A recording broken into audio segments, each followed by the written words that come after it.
Chapter 66. A Wolf in Sheep's Clothing.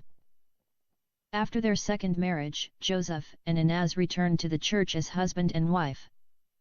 Nonetheless, for her safety, Inez continued to live in the Alexander's residence and Joseph in the International Students' Hostel. The newly wedded couple were waiting for the UN office to forward Inez's refugee status to a Western country for resettlement. Their first Sunday in the church went peacefully and without any incident. They had been welcomed by the pastor and other elders, and many other believers shook hands with them. However, the Sudanese Christian spy reported their welcoming return to her Muslim conjugal partner, and the ignominious Khalid passed it to the other Sudanese Muslim students. Consequently, every Sudanese terrorist knew where to find the infamous apostate Sudanese girl. It was on the following Sunday, while the recently wedded couple were emerging out of the church, their way was blocked by an elderly man. The man came as a wolf in sheep's clothing. That particular Sunday afternoon, the handsome Joseph was planning to take his beautiful wife Inez for a lunch at church gate and then for spending time together at their favorite spot among the Indian lovers and the newly wedded couples at the shore of the Arabian Sea. After spending wonderful time together, Joseph would return his lovely bride to her protective custody. But, just at the church outside gate, a man came and fell on his knees in front of them and began to take sand from the ground and cover his head with dust. The lovers thought the man was out of his mind. However, Inez stood and held the hand of Joseph. Her firm grip alarmed her husband. The madman was shouting words in Arabic. Joseph used his other hand and held Inez around her waist. He then tried to take her away from the crazy man. Inez did not move an inch forward. Her feet were rooted in the ground and her entire body was paralyzed. She began to perspire from head to feet and her heart's beats were increasing by the second. In a faint and low voice, Inez whispered in the ear of her husband and informed him that, the man is her biological father. Her husband responded in low voice and assured her that, he would not allow him to harm her. A huge gathering of other Christians created a semicircle around the lovers and the madman. Everyone thought the man was lunatic except Mary Akal, her conjugal partner, and Inez. It was the proud Sudanese lawyer, her biological father. Mr. Ahmed Salah was brought to the church by the despicable Khalid Mamoun al-Ajabo. The arrogant man refused to enter the Christian church because he believed entering such a place of infidels would defile him and bring curse on his family. Therefore, he waited outside until his daughter and her infidel husband came out. He would have assaulted his daughter and attempted to kill her, if he didn't see the big number of the infidels and the armed Indian policemen guarding the church from within and without. The terrorist father, scared that he might be shot and killed before he would perform his honor killing on his apostate daughter. Khalid also told him not to try to attack his bad daughter while she was surrounded by those filthy pagans. He specifically warned him about the armed bodyguards of the Alexander family. "If I am still your father," Mr. Salah shouted in a loud voice, "rebuke Satan and come with me. I am ready to forgive you and accept you as my beloved and only child Inez." He spoke those words in Arabic. So, no one understood him except his daughter and the one who brought him there. Mary Akal could hardly understand Arabic. She could speak broken Arabic called Arabic Joba. Only Sudanese from the South Sudan could understand that broken Arabic.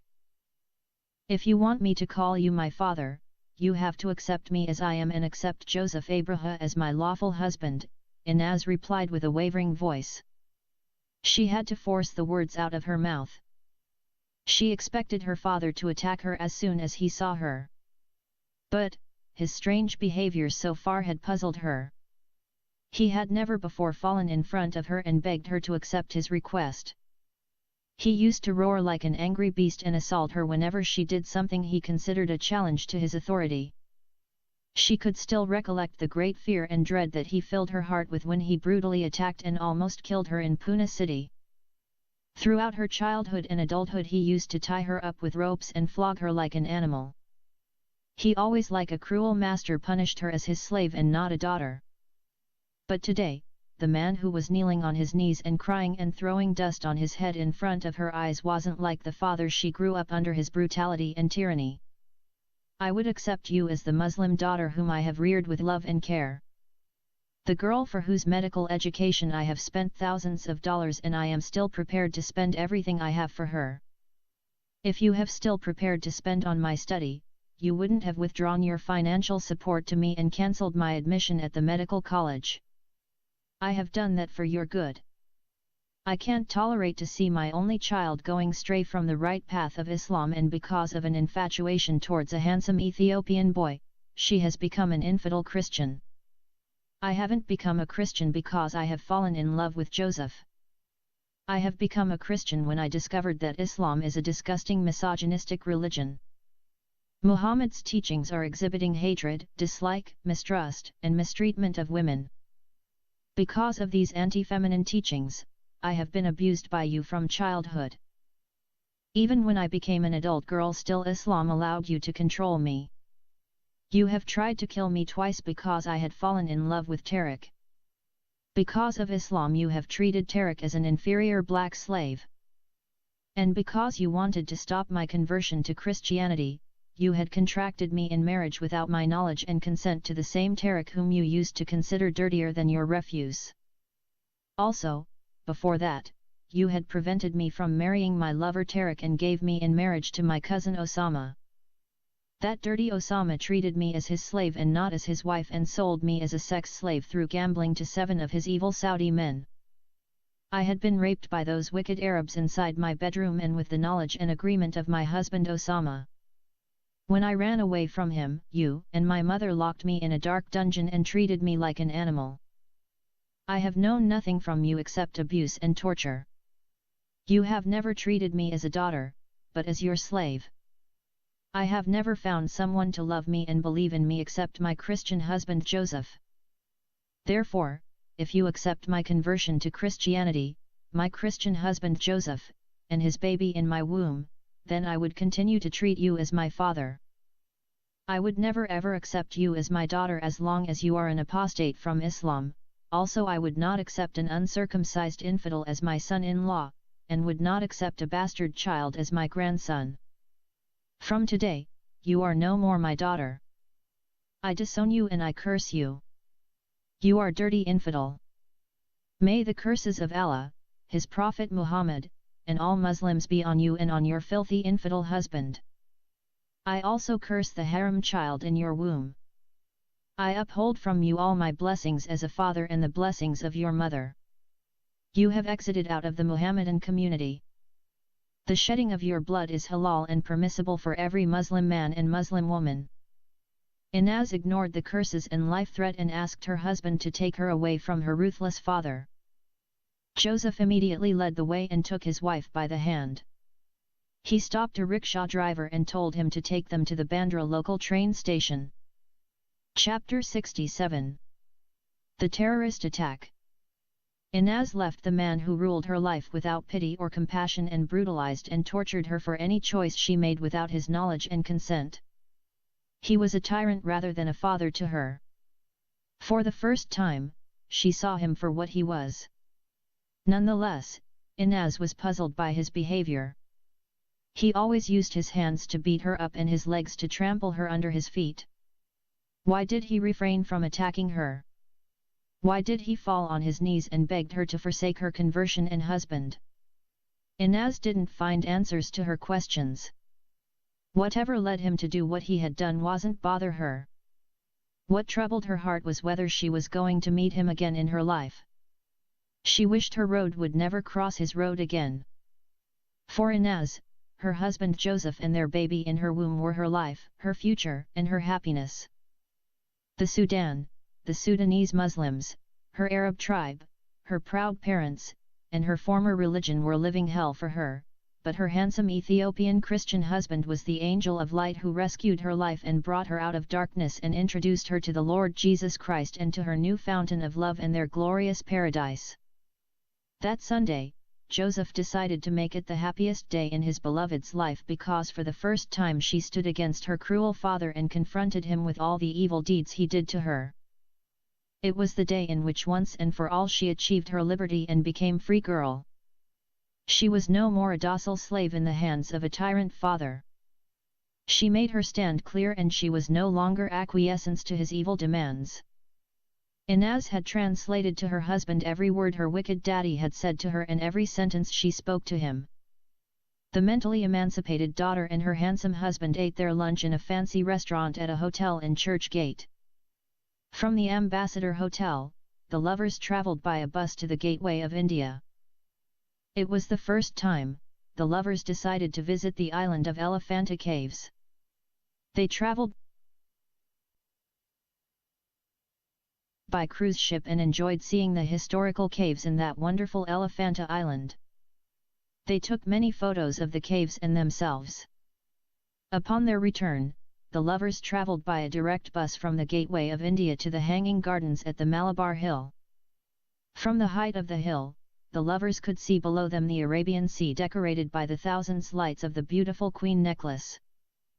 It was there, in that paradise-like place, the lovers opened their hearts to each other and confessed their deep love for one another. They made their everlasting vow of love, sealed it with their lips and endorsed it with their passionate hugs. From that day onwards, no power or authority could separate them from each other. Their genuine love was united inside the womb of Inez and one day was going to come out in human flesh and live and walk among them and complete their joy and happiness. Finally, the happy lovers ended their sightseeing at their favorite spot where their first kiss was born. That first kiss wasn't remained an orphan, but they nourished and cherished it, and it gave birth to thousands kisses until it became flesh and bones in the womb of Inez.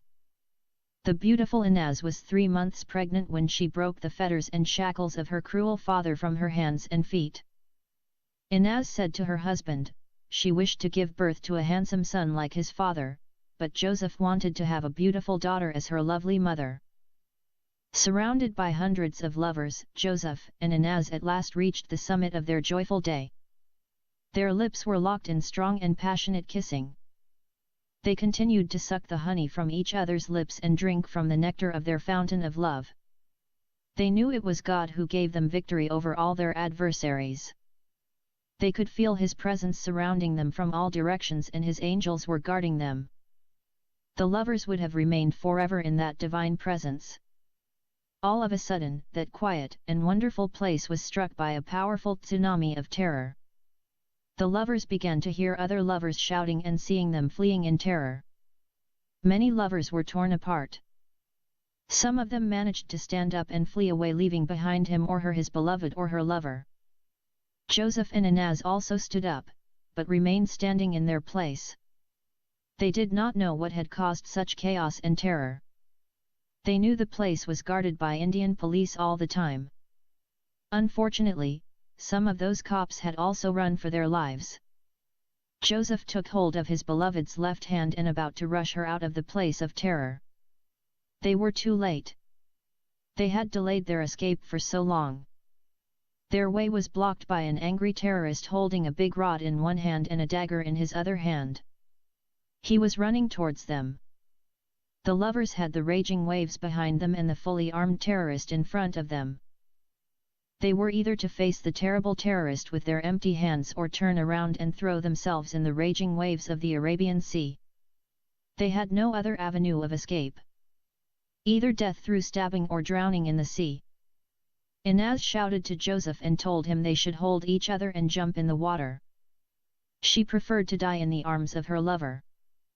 Nevertheless, the Lion of Ethiopia refused his wife's suggestion and determined to face the armed terrorist of Sudan. Like Lucifer and Michael, the two men collided in a deadly fight. It was like a soldier armed to the teeth attacking an unarmed non-combatant.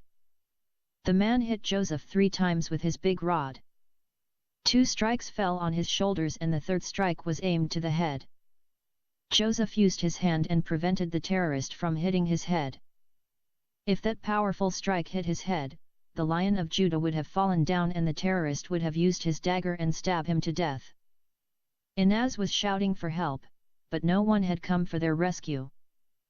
By then, all the other lovers had crossed the wide street and standing at a stone throw distance and watching in horror the deadly terrorist fight. Even the policemen were keeping themselves at a safe distance and watching the horrific slaughter. None of them was carrying a firearm. They were only holding their batons.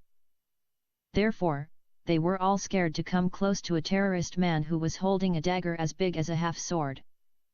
Somehow, Joseph managed to snatch the rod from the terrorist's hand. The terrorist acted quickly and kicked the rod from Joseph's hand. Now the two men were facing each other and reaching the end of their deadly fight. Everyone concluded that the terrorist would run Joseph down with his half-sword and kill him. Inez ran and stood in front of her lover. She shouted to the terrorist and invited him to kill her first. The terrorist responded swiftly and rushed towards his apostate daughter and about to insert his dagger in her heart. But, he was taken by surprise when he saw Joseph flying like an eagle above the head of his daughter and landing on his head. His feet hit him on his face and sent him flat on the ground. Although he fell down, the terrorist stood up quickly and made another attempt to kill his only child. Joseph told him, "Only over my dead body you can reach Inez." The terrorist made his final move and stabbed Joseph in his stomach. The blood gushed like red liquid out of Joseph's body. Nonetheless, Joseph managed to hold the terrorist and showered his body with many powerful blows. The terrorist fell down like a camel that hit by an axe on its head. The dagger fell off his hand. 3 Indian policemen responded swiftly and crossed the street and arrived at the crime scene and used their batons and battered the already knocked down Muslim terrorist. The Indian lovers began to clap their hands and whistle and shout words of appreciation for the great victory. They knew a lover had defeated a terrorist and saved the life of his heroine from the villain. They saw such an ending many times in Bollywood movies, but for the first time, they had witnessed it taking place in real life. Chapter 68. The Crow and the Owl.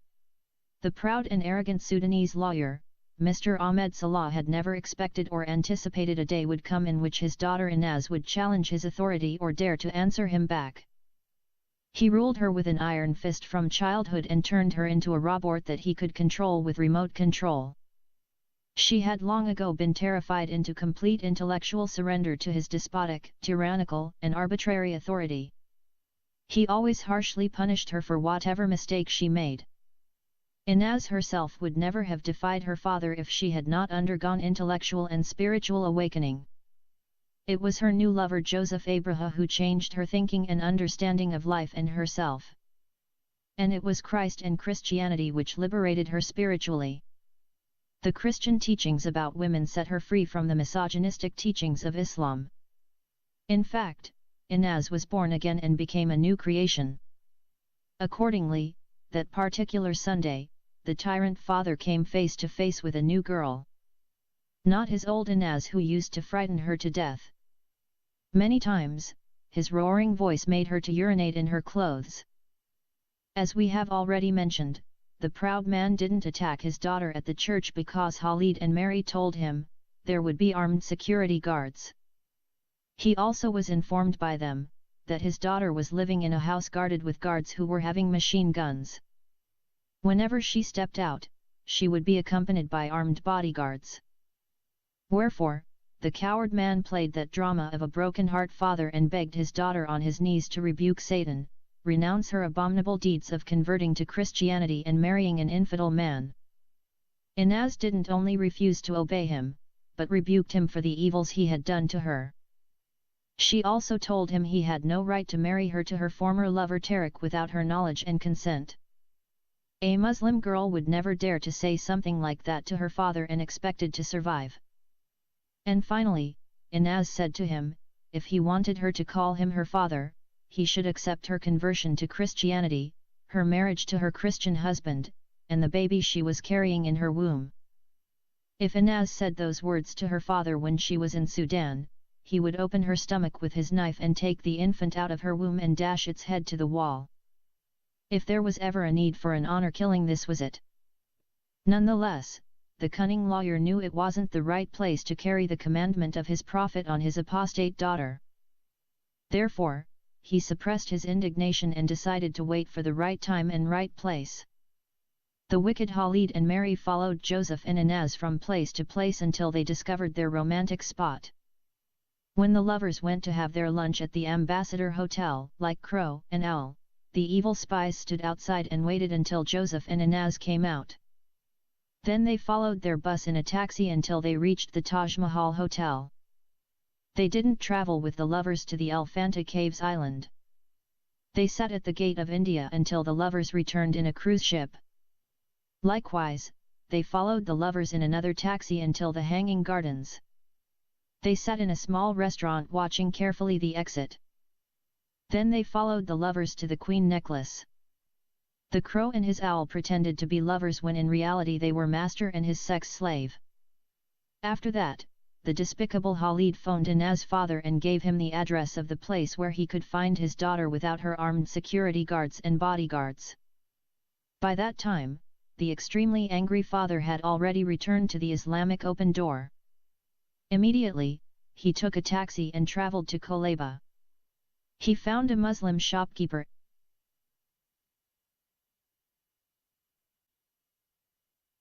and requested him to supply him with a gun. He promised to pay him whatever price he would ask for. The Muslim man himself was a dangerous terrorist and Gonda. He said, he could supply him with white weapons. For firearms he would need at least a couple of days. The Sudanese terrorist knew that was the only day and time he could attack his daughter and her infidel husband without being hindered or killed by those armed guards. Therefore, the Sudanese terrorist father paid the money and received the sharp dagger and the big rod from the Indian Muslim terrorist.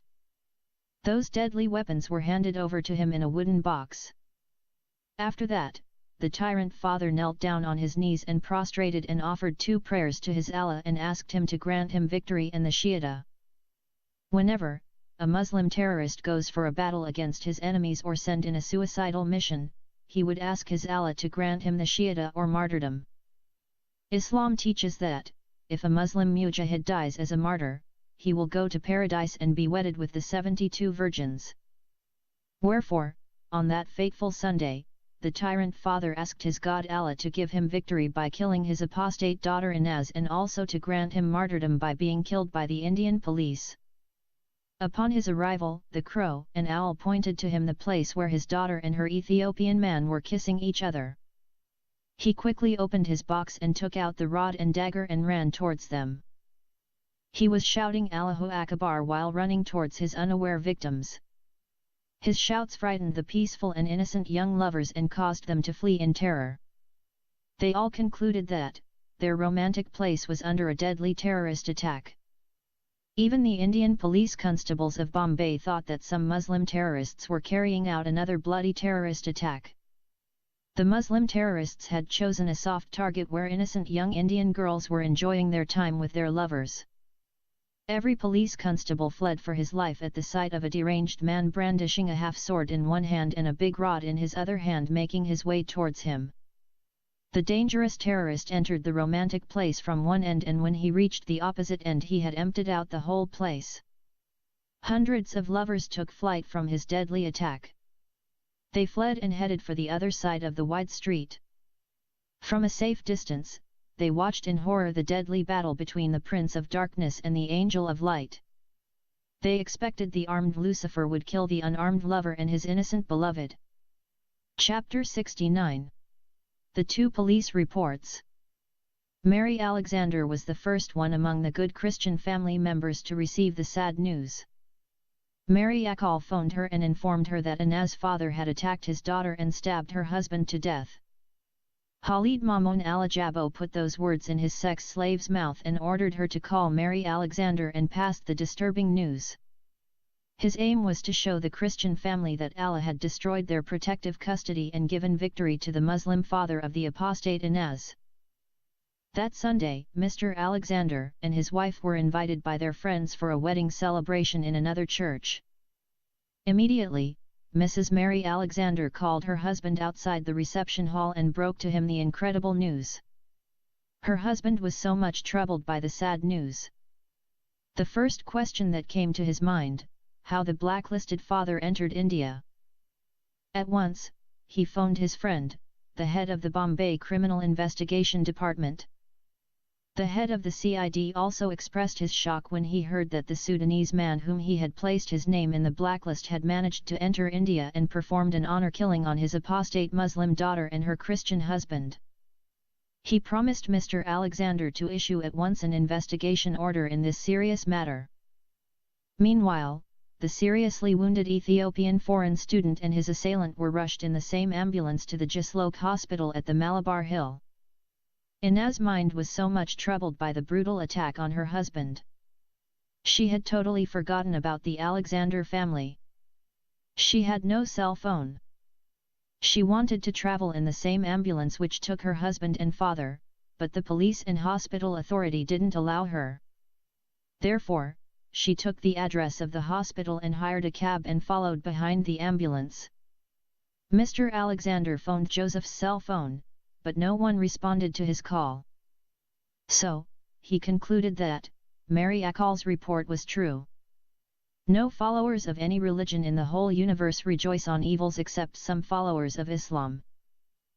When the cowardly terrorist attacks happened in September 11 at New York, many Palestinian Muslims rejoiced and celebrated on the streets. Likewise, whenever a terrorist attack took place in a Western country, many Muslims felt happy and some of them wished it would happen again in a large scale and great magnitude. This is exactly what had happened when the 1,400 Sudanese Muslim students at Bombay University heard about the deadly terrorist attack on the infamous Inaz and her infidel husband. And what made them exceedingly happy, it had been done by her brave Sudanese Muslim father. They counted that coward terrorist who attacked unarmed and unprepared lovers a great hero and a lion of jihad. They believed that, if he was killed by the Indian police, then he was died as a Muslim martyr and now he was enjoying the 72 virgins in paradise. They didn't need to wait for the next day morning to read the slaughter in the newspapers. The despicable crow and his ugly owl had called more than 30 of their evil friends and passed the so-called good news to them. And those wicked Muslim terrorists who masqueraded themselves as foreign students, each one of them had informed 20 Sudanese. Accordingly, when the sun rose again, almost every Sudanese Muslim student heard the so-called glad tidings. Their great expectations had become true. Some of them began to collect money to appoint a Muslim lawyer to defend their great hero. They wanted to bribe the Muslim lawyer and convince him through a huge amount of money to find some Muslim doctors and likewise through bribes declare Mr. Ahmed Salah insane and hence he could not stand trial. It was the same attitude and same mentality, which tried to absolve from culpability the same criminal father in Pune city after they read in the local newspapers he had slain his adulterous daughter in an honor killing. Within 24 hours the head of the CID ascertained how the terrorist father entered India. The father was revived in the hospital and immediately taken in a police vehicle to the lockup. Upon his arrival, he was taken at once to the interrogation room. Then he was stripped off of all his clothes including his underwear. 3 police extortionists extracted the truth from him through their harsh third-degree method. They flogged him with heavy rods and slapped him with their hands and kicked him with their heavy boots. All that time, the proud and arrogant father was hanging with ropes fixed to the ceiling. He screamed and begged for mercy, but his words fell in deaf ears. In all that, the wicked man didn't repent of his evil deeds. After taking his confessions, the Bombay police prepared a big rap sheet of serious charges against him. The most serious of them were illegally smuggling himself in Hindustan through the Indian-Pakistani border and carrying a terrorist attack against innocent lovers in Bombay. He also was charged with murder attempts of his daughter and son-in-law. It so happened that, the head of the Bombay CID had received at the same time a police report from his counterpart Police Department of New Delhi. The police report unearthed the entire plot of the second kidnapping attempt which aimed at sending the Sudanese foreign student Inaz Ahmed Salah to Sudan against her wish. The report revealed that the 6 kidnappers weren't New Delhi policemen. They were Muslim terrorists dressed up in police khaki uniforms and fooled the southern Sudanese foreign students and kidnapped the apostate Sudanese girl Inaz Ahmed Salah and the Indian girl Nishitha Naga Suraj. 4 of those terrorists had driven Nishitha to a farmhouse and brutally raped her, and the other 2 terrorists had taken Inaz to the Indira Gandhi International Airport. The police found a video showing Inaz when the 2 Muslim crooks had brought her inside the airport until they obtained her boarding card for a direct flight to Khartoum International Airport. However, the New Delhi police could not find explanation or any piece of evidence to show how Inaz managed to escape from those 2 fake cops and found her way back to Bombay after she had passed through all police clearance and custom duties. By law, no passenger was allowed to leave the international airport after he received his boarding card. Nevertheless, the New Delhi police found enough incriminating evidence against some top officials in the Sudanese embassy, including the ambassador of Sudan. The evidence included phone communication between those Sudanese diplomats with some Muslim religious leaders and some notorious Muslim terrorists. Moreover, the air ticket for Inaz's forcible transfer to Sudan was purchased by a Sudanese Muslim student working towards an engineering degree at the University of New Delhi. That foreign student was arrested and interrogated by the police. He confessed that he had purchased the ticket on behalf and under the direction of the Sudanese embassy. His bank account revealed he had received money transferred directly from the account of the Sudanese embassy. The amount deposited into his account was 3 times more than the actual rate of the air ticket he had bought from a traveling agency. Accordingly, the New Delhi police had submitted their report to the Home Ministry and demanded a legal action to be taken against those Sudanese diplomats who plotted the kidnap and illegal transfer of the foreign student, Inaz Ahmed Salah. After receiving that report, the head of the Bombay CID sent to the Home Ministry his report, which detailed the former kidnap and the illegal transfer attempt of Inaz at the Bombay International Airport. That report also included confessions of 2 Sudanese diplomats. Their admissions also implicated the Sudanese ambassador and some corrupt Muslim policemen in the Bombay police enforcement. Chapter 70. I am no more a citizen of Sudan. Joseph remained in the hospital for 2 weeks before he got discharged. The first 5 days, he spent them in coma inside the ICU. His body lost so much blood due to the heavy bleeding. Inaz had donated whole blood to her husband. She wanted to transfuse more blood to her lover, but the hospital authority refused to take any more blood from her. She was told she could donate again whole blood only after 56 days. Nonetheless, Inaz refused to leave Joseph in the hospital and returned to her protective custody. She told the Alexander family, she would rather prefer to get killed in the hospital by those Muslim terrorists than leave the man who loved her with whole his being and offered his life for her safety and protection. During those 14 days, Alexander family purchased all the medications, covered all the other medical cost, and supplied all Inaz's needs. They also regularly visited Joseph and inquired about his recovery progress. Moreover, on daily basis, they sent home-cooked meals for Inaz and also for Joseph when he became fit to have outside food. After Joseph's discharge, the Alexander family prevented him from returning to that den of terrorists which euphemistically called International Students Hostel. Mr. Alexander gave Inaz and Joseph a free accommodation near his main office. His office was located in a building which had 8 apartments. The building was one of his many properties in the city of Bombay. Through the help of his friend in the CID, he was able to obtain licensed firearms under the name of Joseph Abraha and Inaz Ahmed Salah.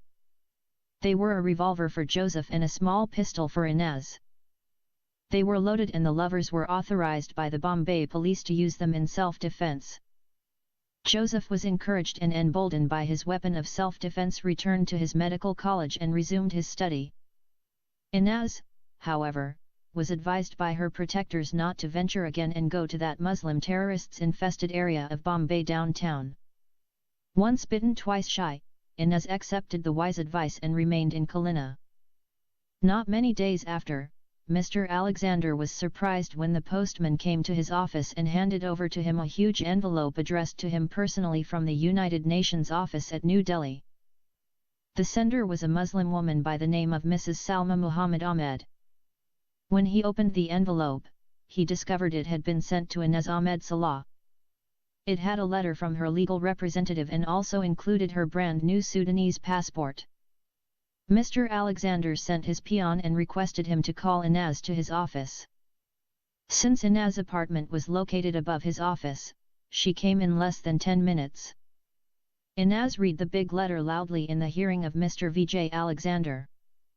In the letter, the legal representative claimed to have personally gone to the Sudanese embassy and procured Inez's new passport. She then advised Inez to use her Sudanese passport and travel to Addis Ababa and live with her Ethiopian husband in his fatherland. She said further that she had sent Inez's refugee certificate to 3 Western countries, namely Canada, Australia, and the USA, and all 3 countries refused to grant her resettlement because she didn't meet the requirements for such privileges. According to them, the Sudanese refugee Inez Ahmed Salah had a second option which not available for other Sudanese refugees. She could travel with her Ethiopian husband to Ethiopia, or she could live permanently in India as a refugee. Therefore, Inez's refugee status in India would remain valid and she could live in the country without the need for police permit. Inez asked Mr. Alexander to give her a red ink pen. Without knowing what she was going to do with it, the good man handed over the pen to her. He was astonished when he saw her opened her new passport and began to make big red X shape cancelling each page until she reached the last page. Then she wrote in its first page in capital letters, "I am no longer a Sudanese citizen. I am now the citizen of the world. I don't want to be a citizen of a criminal state which is ruled by a bunch of thugs and Muslim terrorists." She then gave the passport to Mr. Alexander and requested him to read what she had written. After reading her words, the good man's wonder changed into great admiration. He was so much moved by her courage and daring action. After that, she asked him to mail her cancelled passport to the same legal representative Muslim woman who sent it to him from the UN office. Now the big question, how that Salma Muhammad Ahmed had come to know that the apostate Sudanese girl Inez Ahmed Salah was living in the residence of Mr. Vijay Alexander and who gave her his address. Chapter 71. The New Vision. Mr. Alexander had 3 sisters and he was their only brother. 2 of his sisters had already got married and moved out and living with their husbands and children.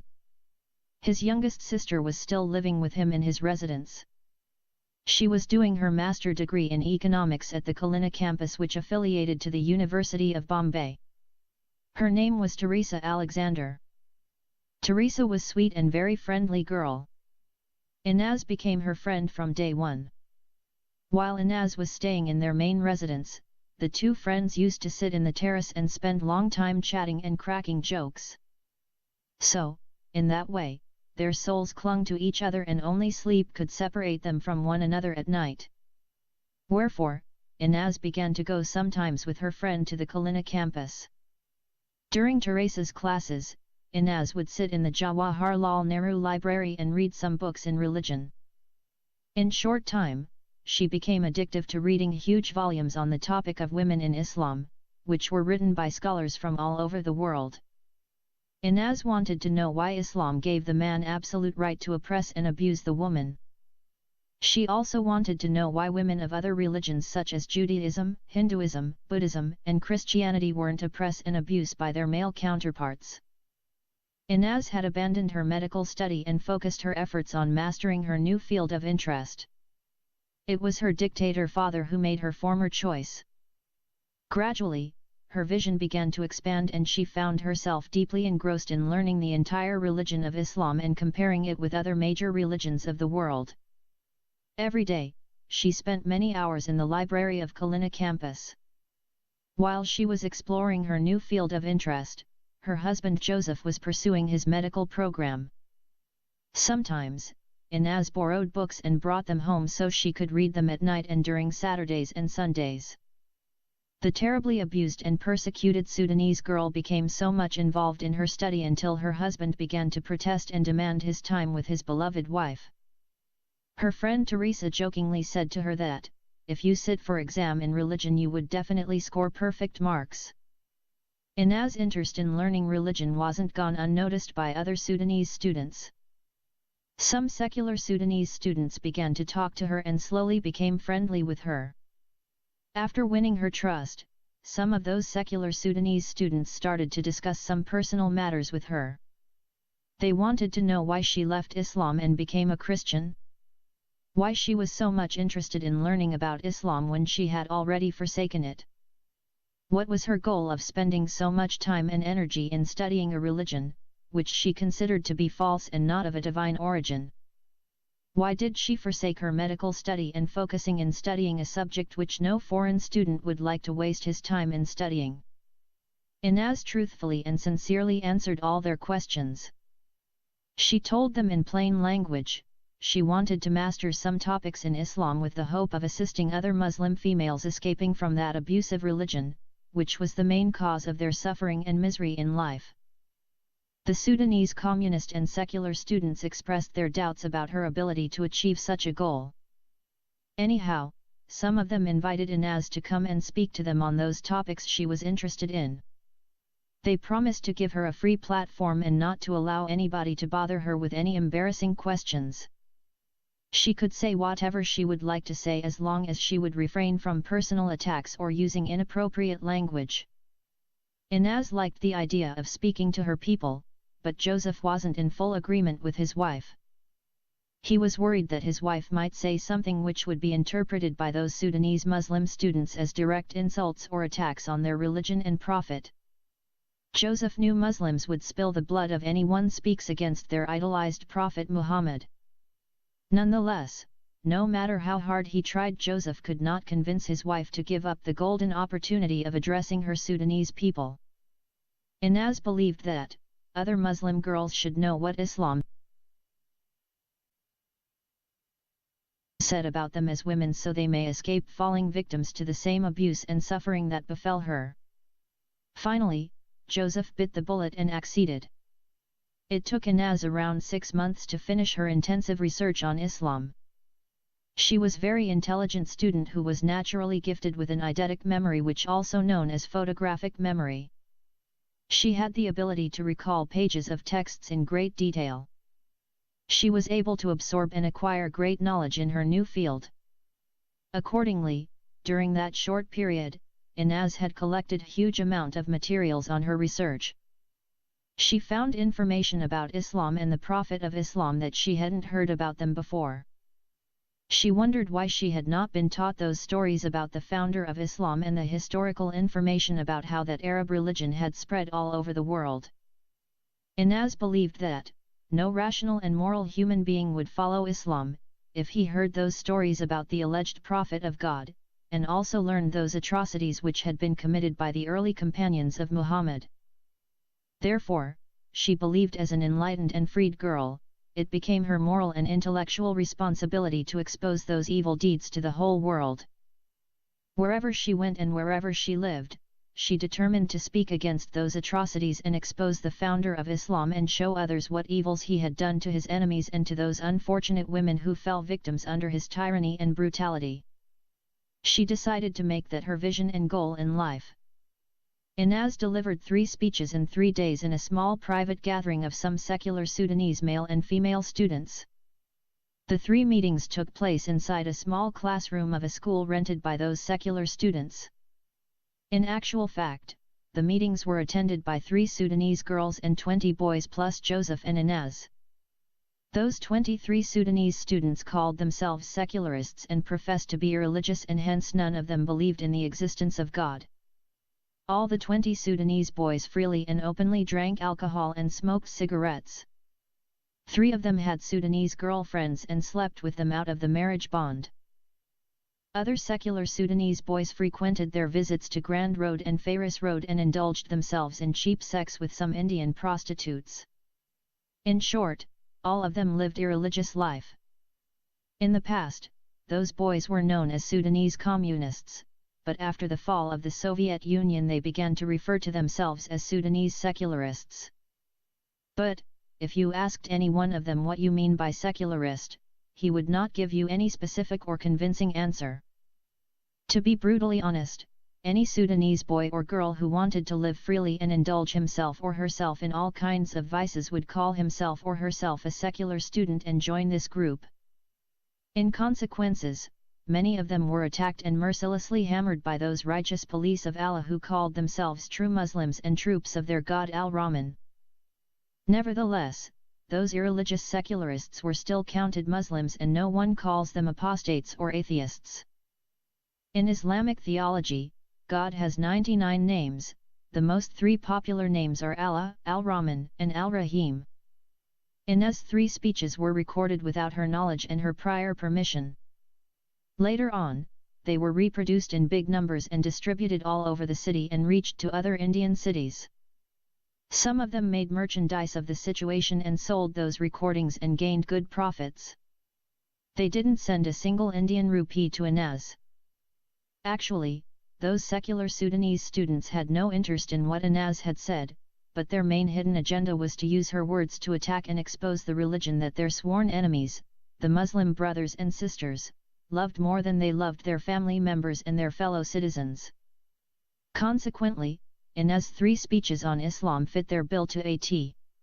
The members of Muslim Brotherhood and the followers of the Muhammadan Sunnah considered her speeches as direct attack on their beautiful religion of Islam and counted them to be defaming their gracious Prophet Muhammad. Before we mention what those fanatic terrorists had done, let us first reproduce Inez's speeches in verbatim, making no addition or omission or change. Having said that, the following 3 chapters contained exactly the same words, word for word, what Inez had said in consecutive 3 days in that small gathering. For each day, her speech had a different topic with a unique title. Those topics were, Women in Islam, the life of the Prophet of Islam, and the atrocities of Islam. Each topic took Inez half of a day to finish it. Every day, the meeting began at 10 a.m. and went on until 8 p.m. During this long period, there were 3 breaks, 12:15 p.m. to 1:15 p.m., lunch break, 3:30 p.m. to 3:45 p.m., first coffee break, and 5:45 p.m. to 6 p.m., second coffee break. The secular Sudanese students provided the food and beverages.